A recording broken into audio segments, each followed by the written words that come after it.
Hey, welcome to Fathering Our Future, the podcast for dads. I'm Anthony Vandagriff, and I am not the perfect dad, but every day I am trying to be better.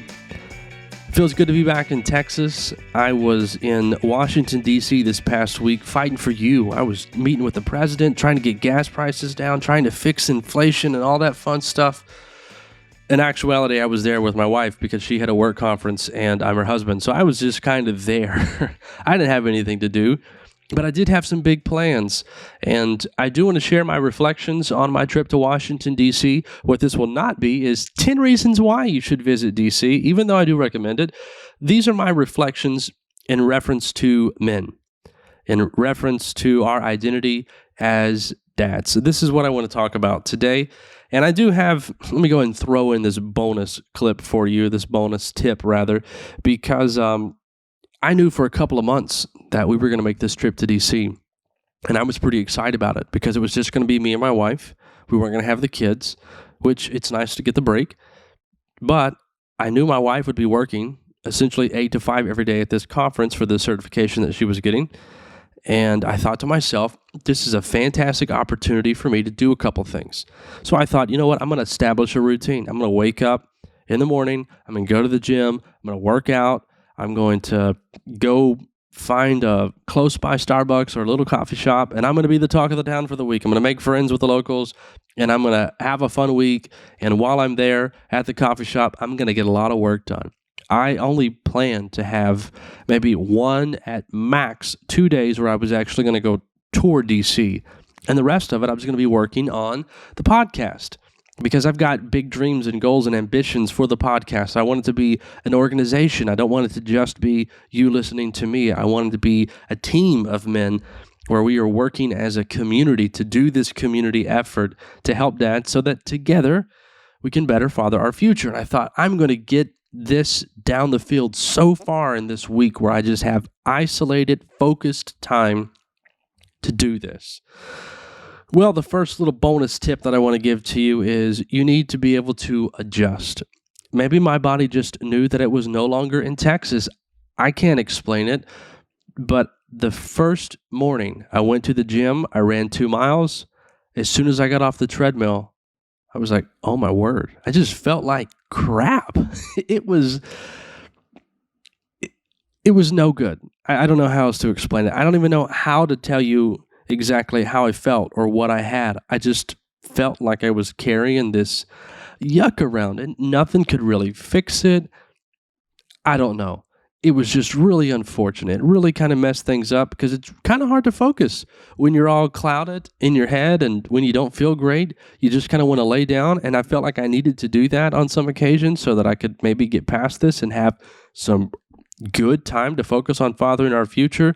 The moral of the story is I didn't really get that time. I got to do some stuff and I'm proud of what I was able to do, but yeah, I'm disappointed that I didn't get to do all the things that I had created, and I created the list of things that I was going to try and do, my DC tasks, that's what I called it, and I barely even scratched the surface. So the first little thing that I'll remind you of is be adaptable, because you have no idea what this season of life is going to bring you, and you probably have plans, and it doesn't matter how well prepared you are and how well planned you are for today or for this week or for this quarter.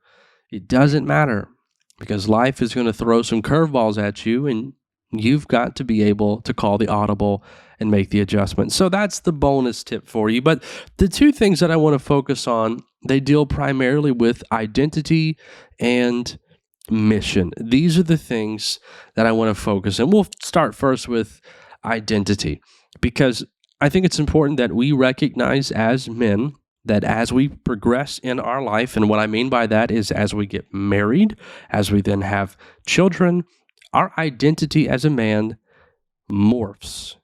It changes.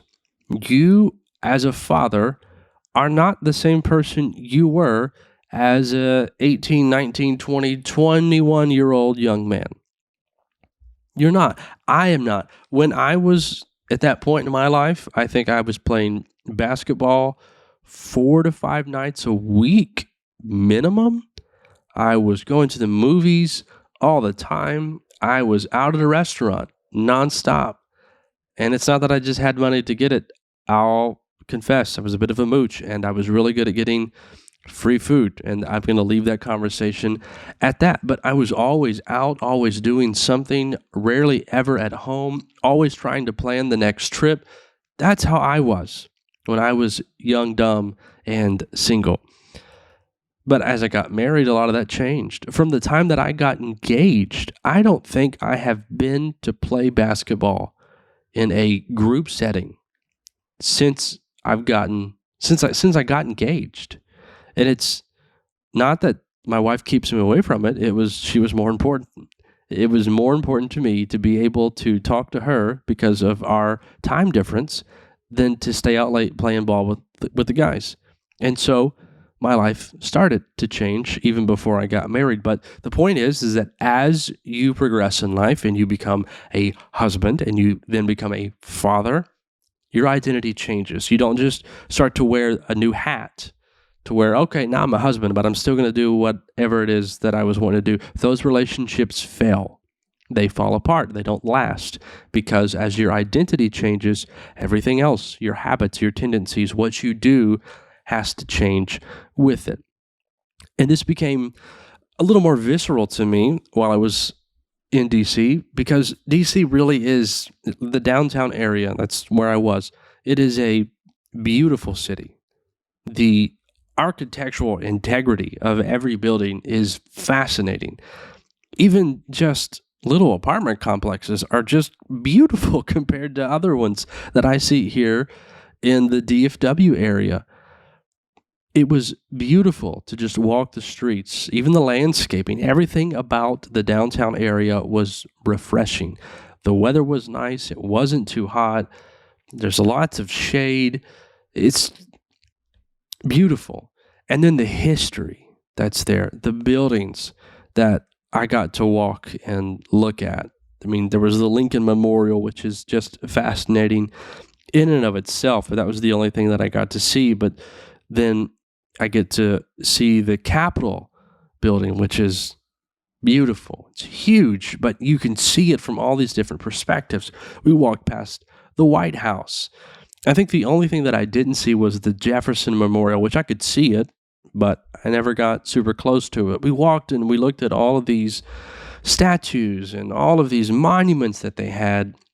And then I toured some other places. I toured the Smithsonian, the Natural History Museum. I toured that. I walked inside the Library of Congress. That was super cool. Walked up the steps of the Supreme Court. All of these things that I got to do, even going to the National Archive Museum, looking at the Constitution, the Bill of Rights, the Declaration of Independence. I got to do all of these things. But it hit me the most while I was at the Natural History Museum because it's cool, right? They have their dinosaur exhibits and they have their mammal exhibits and they have all of these different exhibits. It's like 3 floors and there's just so much to see. But I'm walking through it and the only thing that I could think was, man, I wish my kids were here. And as the day progressed, I quickly realized that doing all of this, while I wanted to do it to be able to see it while I was there and take advantage of that opportunity, it almost felt a little bit meaningless because it wasn't special just to me. It was something that I wish I could have shared with my family. It was something that I wish I could have had my kids with. My son loves rocks and stones and insects. He loves bugs. He wants to be a bug scientist. I think it's entomologist is what that's called technically, but that's what he wants to be when he grows up. And I'm walking through it, I'm looking at all the rocks and I'm looking at all the bugs that they have. I'm thinking, why am I here alone? This doesn't make sense. The point is, identity was something that came back to me, that it's not just me. Would I have done those things if it was just me? Maybe. But the whole time I couldn't help but think to myself, why am I here alone? because I'm not just a loner anymore. I'm not just someone who's single and maybe or maybe not ready to mingle. I'm married and I have kids and they are my family. They're my tribe and I want them with me. I told my wife, I said, it was weird. It was weird looking at everything by myself because all I wanted to do was see the look on my kids' faces as they looked at these exhibits, but their faces were not there.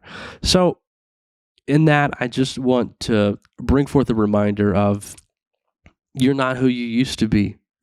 Remember that and embrace it, because as you embrace it, as you embrace the new identity of not just being a husband, but also being a father, life becomes a little more special. So I hope that you'll do that. The second thing is what I'd really like to focus on, and that is my reflection on the mission. What I mean by the mission is who we are, what we do as men, what we do as fathers. The world needs dads. Your family requires a dad. Your kids absolutely need you. Dads are essential, and there is no question about it. If people say that they're not essential, those people are wrong. It is a fact that the world needs dads. Families need dads. We are essential, but we cannot take advantage of the fact that we are necessary, that we're required and essential. We cannot take advantage of that and sit back and say, well, because we're needed, because we're essential and so important, that we're just going to stick around and just kind of do what we want to do. No, men, we have got to take up the call of what it is to be a husband and what it is to be a father. I recently shared a little video where I recapped what the Apostle Paul talks about in the book of Ephesians, chapter 6 and in chapter 5 as it pertains to dads and husbands respectively. I did a little video on that because I think it's important for us to realize a couple of things. In Ephesians chapter 6, I'll share it here. I think I've maybe shared it before, but I'll share it again. In Ephesians chapter 6, the Apostle Paul tells kids that they need to honor and obey their parents, their mom and their dad. But immediately after that, in Ephesians 6:4, he says, dads, don't give your kids any reason to be angry. In other words, what he's really trying to say there is, dads, make it easy for them to honor and to obey you. You have a task. You have a part in this. It's not just totally up to your kids to do what they are, supposed to do. They don't know. They have to learn. They have to see it. They have to see something worth honoring. They have to see time in and time out that you're worth listening and obeying. You can't just invoke some nebulous authority that you have and they just are supposed to believe it. You need to make that so visible to them that they don't even question it. There's integrity that we have to uphold as men, as dads. And the same thing applies in the previous chapter of Ephesians as our identity of husbands. And that is, wives are told to submit themselves to their husbands. And we all like to hear that. It sounds so sweet. But the very next verse and the next few verses actually talk more to husbands than Paul talked to wives. And what he tells husbands is, hey, you got to love your wife the same way that Christ loved the church and gave himself for it. So it's like, okay, so not only am I trying to help my children honor and obey me so that they can obtain this promise of long, prosperous life, but I'm also trying to make it easy for my wife to be able to submit to me by selflessly serving her in the same way that Christ did it for me and for everybody else, even when we didn't reciprocate it back to him. Changes things. But we have to take up this call as men and be the husbands that we're supposed to be and be the fathers that we are supposed to be.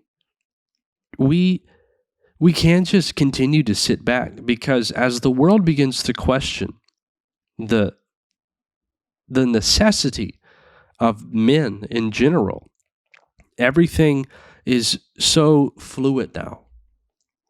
It's like they want to get away from the whole binary gender identity, that there's not just a man and that there's not just a woman, that men can choose to be a woman or anything else that they want to be. Men, we need to be men.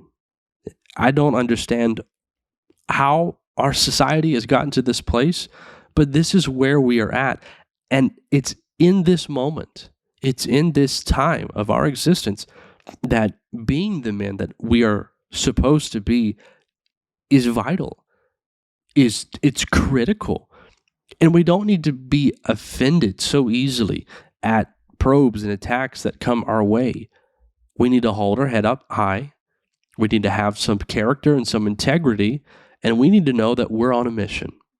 That we're on a mission to fulfill a call as men, as husbands, and as dads. And we need to uphold that mission. And we need to strive to be who we're called to be every moment of every day. It's little things that you see all the time in this attack against men and this attack against fathers. I'm reminded of a picture I saw. There was a picture of, I think it was the Parenting magazine. I think it was a year's worth of covers. I think they have a bi-monthly magazine. But what was interesting is that in all 6 of those magazine covers, there's not a single man. It's either a mom with a kid or 2 moms with the kids or multiple families with just the mom and the kids. And so parenting is boiled down to no fathers, just a bunch of moms, just a bunch of kids. Why are we not in the picture? For some reasons, yeah, dads have been out of the picture in some instances. And we got to fix that.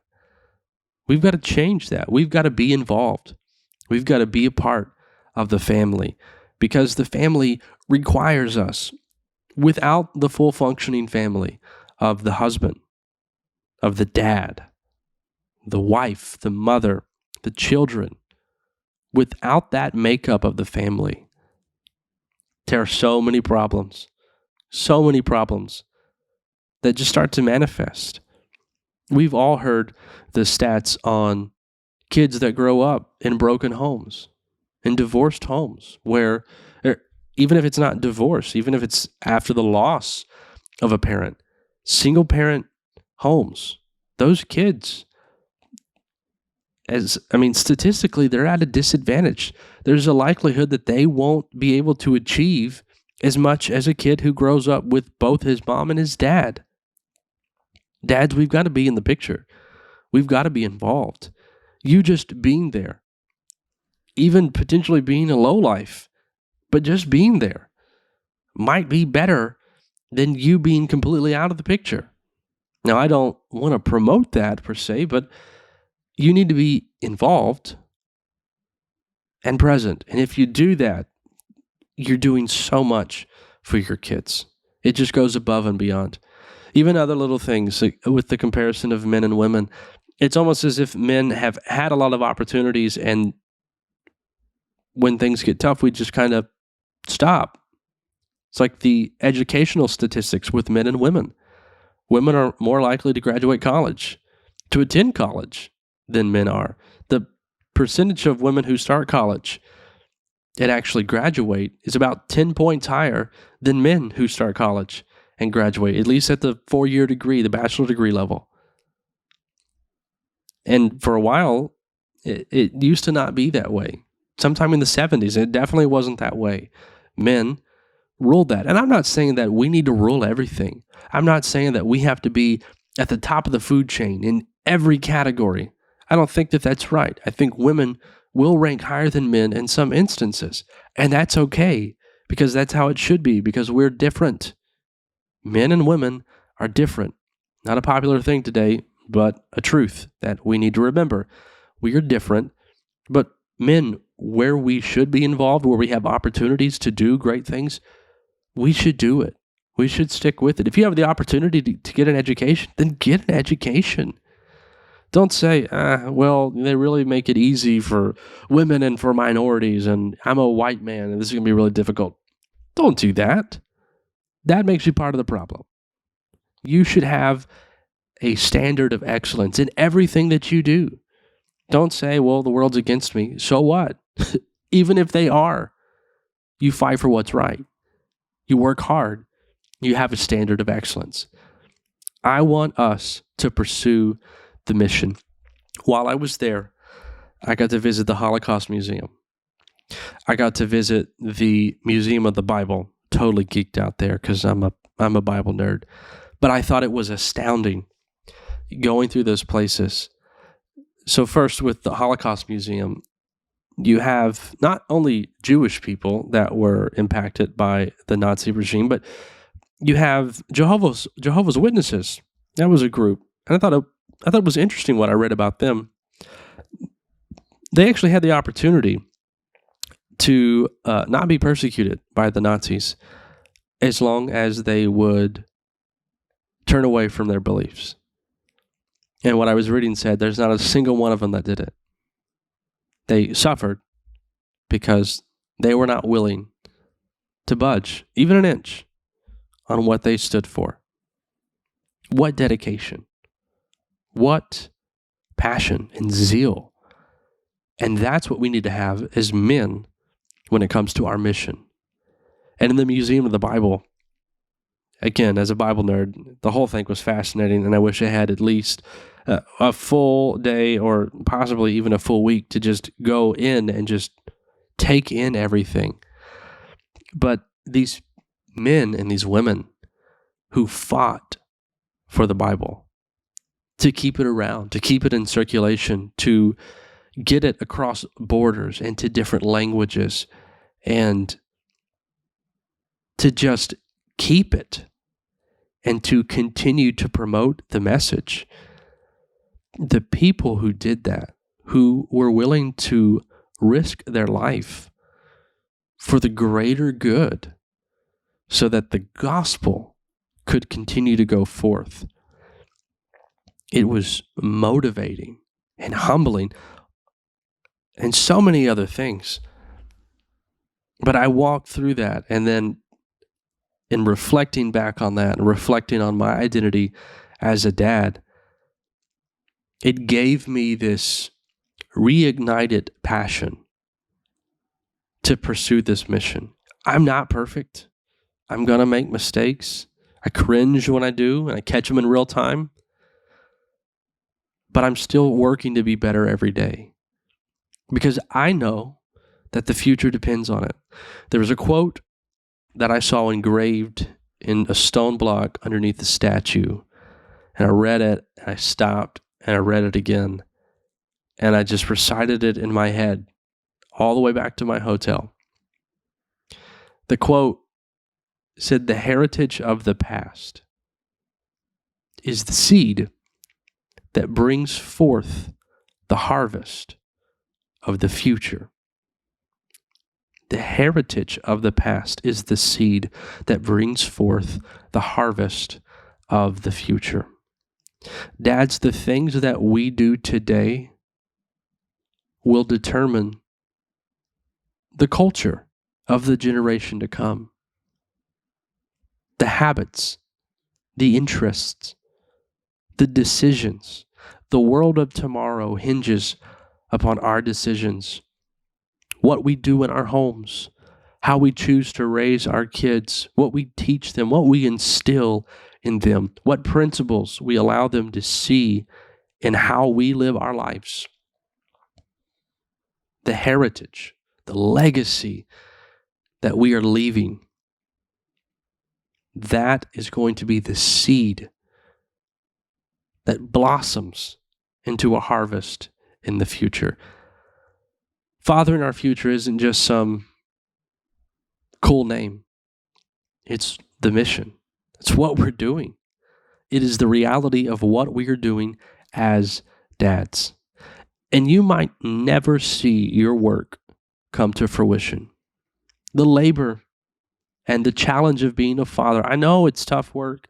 And I've talked to other dads who are further along than I am, and they always tell me, it's tough work. You're not wrong.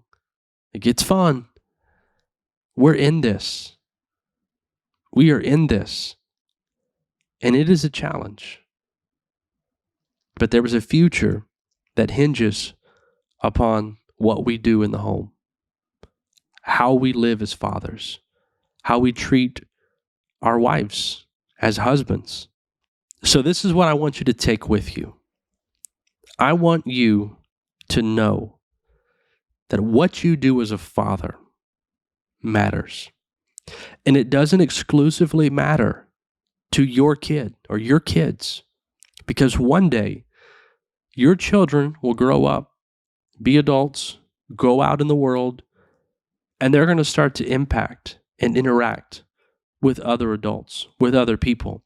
And as they do that, the mark that you leave, the influence that you've left on them, it's going to rub off on other people. And what we do as dads shapes a generation, forms a culture. We are so influential, and sometimes we fail to realize that. And this is a part of our mission as we truly father our future. So what will you choose to do? Will you choose to slack and think to yourselves, I got 18 years of this and then I get to do whatever I want to do again? Or are you going to choose to live a life of integrity? Are you going to be someone who influences your kids in a positive way? Are you going to instill principles and morals? Are you going to teach them to be good people, to be selfless people? You're going to teach them how to make friends. You're going to teach them how to smile. Are you going to do these things? Because the future hinges upon that. So what I want you to do today is I want you to reflect on yourself and your identity as a husband, as a man, as a dad. And I want you to reflect on yourself when it comes to the mission. Think about what you're doing. And then think about the decision that you need to make. And while you might not be a perfect dad, you can still join the mission and try to be a better dad every day. And we can do it together. This is Fathering Our Future, the podcast for dads. I'm Anthony Vandagriff. Thank you for being with me, and I hope you will join me next time.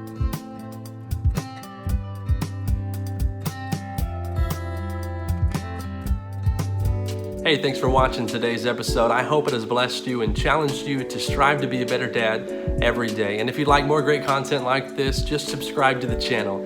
Also, if you think dads are valuable and essential to the family, consider supporting this effort. Just go to fatheringourfuture.com and click support. Every contribution helps, and it's greatly appreciated. Thank you for being a part of Fathering Our Future.